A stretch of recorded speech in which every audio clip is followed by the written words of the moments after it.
당선 후 첫 경찰 출석이십니다. 심경이 어떠신가요? 경기지사의 1시간은 1300만 시간의 가치가 있습니다. 이 귀한 시간에 제가 도청을 비우게 돼서 우리 도민 여러분께 먼저 죄송하다는 말씀드리고 싶습니다. 네, 김부선 씨가 오늘 페이스북에 덤배느라 수고하셨다 이런 걸 올리셨어요. 테이프 검증 결과를 부인한 셈인데 거기에 대해서 어떻게 생각하시나요? 그거는 뭐 다 경찰에서 조사하면 밝혀질 일이고 뭐 인생지사 다 세옹지마 아니겠습니까? 저는 행정을 하는 데서 권한을 사적인 용도로 남용한 일이 없습니다.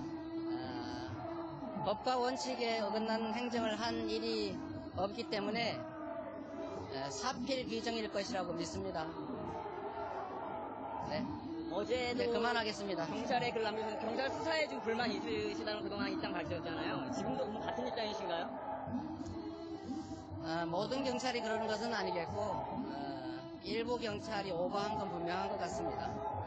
그러나 결국은 대한민국에 경찰만 있는 것은 아니고 검찰도 있고 법원도 있기 때문에 결국 순리에 따라서 진실에 접근할 것이고 진실에 접근해서 합리적인 결론이 날 것으로 확신합니다.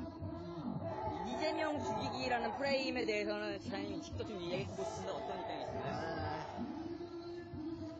시간이 다 돼서 기왕에 장이 있었으니까 이 말씀 꼭 한번 드리고 싶어요.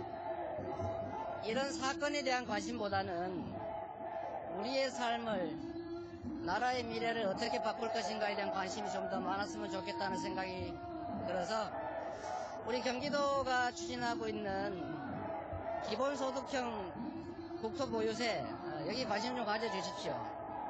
우리는 결국 경제를 살리고 자산 격차를 줄이고 국민들이 좀 더 행복하게 살기 위해서 기본소득도 도입해야 하고 또 근로소득공화국 벗어나기 위해서 국토보유세도 도입해야 됩니다.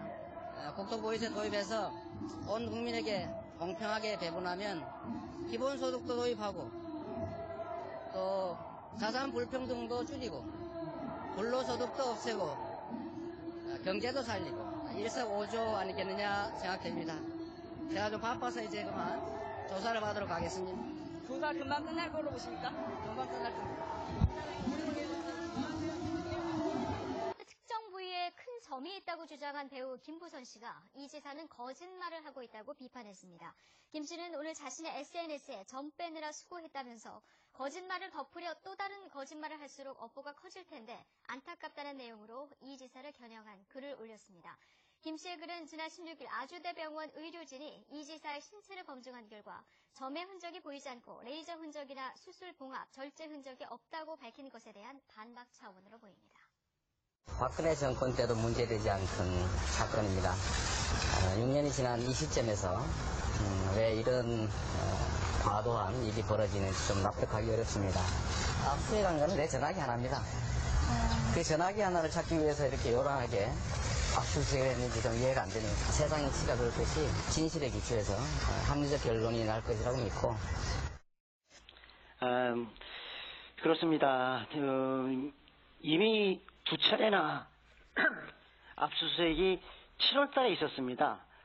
두 차례의 압수수색에도 불구하고 지금 3개월이 지난 수사 마무리 시점에서 또다시 과도한 압수수색이 이렇기 때문에 그런 입장을 밝히셨습니다. 그 7월에도 자택 압수수색이었습니까? 7월에는 그 성남시에 첫 번째는 광범위한 자료 요청을 했었고 7월 11일과 7월 29일 두 차례에 걸쳐서 이 관련 기관이죠. 분당 보건소를 비롯해서 이런 기관들을 갖다가 압수수색했습니다. 그러니까 자택에 대한 압수수색은 처음이었던 거잖아요. 그렇습니다. 이 자택에 대한 압수수색 아까 말씀하신 것처럼 이 공직선거법에서 이 자택에 대한 압수수색은 흔히 있는 일이 아니고 그다음에 이른 아침에 자택을 수색해서 말씀하신 대로 휴대폰만 달랑 가지고 갈 정도로 이 과잉수사의 모양새 이건 뭐 지탄받을 수밖에 없는 상황이었죠. 대규모 수사 인력을 좀 투입했음에도 불구하고 예. 그 수사 인력들이 스마트폰 2개만 가지고 갔고 그다음에 이 스마트폰을 압수하기 위해서는 예. 충분히 이 지사실에 방문해서 할 수도 있고 정식으로 요청을 해가지고 얼마든지 스마트폰을 가져갈 수 있습니다. 그렇지만 굳이 이른 아침에 이 출근 전 7시에 이 기습작전하듯이 마치 뭐 국사범을 다루듯이 이러한 모양새는 상당히 좀 이렇게 부적절해. 그렇습니다. 이 선거의 사안 자체도 이게 지금 6년 전부터 선거 때마다 단골 소재로 나와 있었는데 이거를 갖다가 더 밝히기 위해서 물론 뭐 공정한 수사를 진행해야겠죠. 그렇지만 이 압수수색의 이 진행 과정과 그다음에 방식 이 두 가지 모두 다 이번 사안은 좀 이해하기 굉장히 좀 어렵습니다. 그 부분을 제가 좀 코멘트하기 어렵습니다. 그렇지만 이 부분에 대한 그 사안들 이 공직선거법과 관련된 거는 뭐 아시겠지만 6개월 내에 수사를 신속하게 종결해야 됩니다. 여기에 기초해가지고 6월 13일 선거가 끝나고 나서 7월 초에 이미 기초적인 자료를 다 요청하고 압수수색했고 계속해서 참고인 조사를 어느 정도 마무리했습니다. 그런데 지금 수사 마무리 시점에서 이렇게 과도하게 한 부분, 이 부분을 정말 이 수사팀에서 누가 보더라도 이재명 지사의 개인에 대한 뭐 흠집 주기, 망신 주기, 검증을 받겠다라고 했는데, 자, 검증을 받으면 둘 중에 한 사람, 있다는 사람과 없다. 그런 사실이 없다라고 말하는 사람 둘 중에 한 명은 정말 크게 처벌받는 겁니까? 글쎄, 이거 가지고 이제 처벌받는 건 아닌데, 가장 두 가지잖아요. 방법은 아마, 신체 이제 은밀한 부분을 검증을 받아야 되는 건데, 수사기관에서 하는 게 있고, 아니면 병원 같은 데 가서 하고서는 이거는 진단서 틀릴 건 아닌데 어쨌든 그런 공식령으로 문서를 수사기관에 제출하는 이런 둘 중에 하나인데 아마 이제 수사기관 직접 하는 방법을 택할 거예요. 그게 아마 제일 확실하니까요. 네. 근데 점이 없으면 참 이런 얘기 일요일 아침부터 하니까 좀 민망하긴 한데 어쨌든요. 오후입니다. 네? 네. 오후군요. 네. 일요일 오후부터. 네.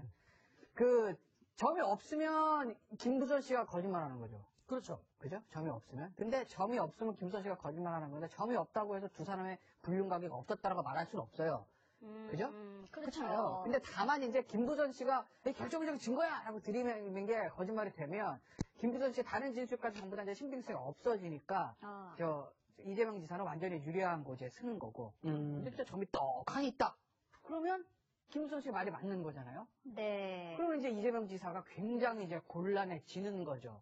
물론 그 사람의 은밀한 부분의 신체 특징을 여자가 알았다고 해서 그게 다 불륜으로 꼭 이어지는 건 아닌데, 네. 그렇지만 정황으로 봤을 땐 굉장히 두 사람 간에 뭔가의 관계가 있었구나라고 이제 추정할 수 있는 근거가 되고, 그렇게 되면 김부선 씨가 제기하는 다른 이제 진술들의 신빙성이 높아질 거기 때문에 이게 점이 있냐 없냐가 좀 중요한 분수령에 선 거는 있냐 없냐가 이제 중요한 요소가 된 거는 맞는 거죠. 본인이 저렇게 이제 검증까지 받겠다고 이 지사가 이제 이야기를 했는데 그까지 나오기까지 김부선 씨가 어떤 얘기를 했었는지 한번 그 맥락을 그 목소리를 통해서 직접 들어보겠습니다. 유부남인 거 알고 저를 설득했을 때 불행한 결혼 생활을 하고 있다 각방 쓴다고 했을 때 이혼할 수도 있잖아요. 그래 김부선 혼자 외로웠는데 수십 년간 그래 이런 남자친구로 사귀다가 결혼도 할 수 있겠지 이런 생각이 들었어요. 나이 들어서 인생 겪고 좋은 친구가 될 수 있고 좋은 연인이 될 수 있고 좋은 부부의 연을 맺을 수도 있잖아요. 전 그런 희망을 품었어요. 근데 결국에는 너 마약쟁이지 너 마약점과 많지 그 외에는 차마 입으로 옮길 수 없는 저는 연인밖에 알 수 없는 가족의 비밀, 신체의 비밀을 다 알고 있습니다. 네. 이 교수님 어떻게 보셨습니까? 좀 이제 그만했으면 좋겠어요. 우선 확실한 것은 둘 중에 하나는 거짓말하고 있는 건 확실한 거 아닙니까? 방금 김 변호사님 말씀대로 처음 빼면 어떡할 거예요? 그리고 나는 오른쪽이라 그랬는데 알고 봤더니 왼쪽이더라. 코미디입니다. 요즘은 또 강용석 변호사가 등장해가지고 완전 관종 분위기로 가고 저는 뉴스도 좀 완전 격조가 있어야 되는데 수사기관에서 빨리 이제 정리를 해서 둘 중 하나는 분명히 거짓말을 하고 있고 또 그 내용이 그 과정에서 명예훼손이든 공직선거법 위반이든 어느 정도 정리가 돼서 마무리가 됐으면 좋겠어요. 네. 국민들 좀 식상해하고 있습니다. 어쨌든 경찰이 지금 수사하고 있는 대목은 지금 이 교수님 말씀하신 것처럼 뭐 그런 부분도 있지만은 공직선거법을 위반했는지 안 했는지 이 부분은 좀 가려야 되지 않을까 싶은데 바로 토론회 때 유권자들의 선택을 호소하는 토론회 때 이재명 지사의 말이 진짜인지 아닌지 그거를 이제 경찰이 가려야 되는 거거든요. 그렇습니다. 자, 토론회에서 무슨 얘기를 이재명 지사가 했었는지 한번 지금 직접 보겠습니다. 5월 17일 광우병 집회가 있었고요. 광화문 낙지집에서 여배우와 식사를 하신 뒤에 국가인권위원회 주차장에 가시죠.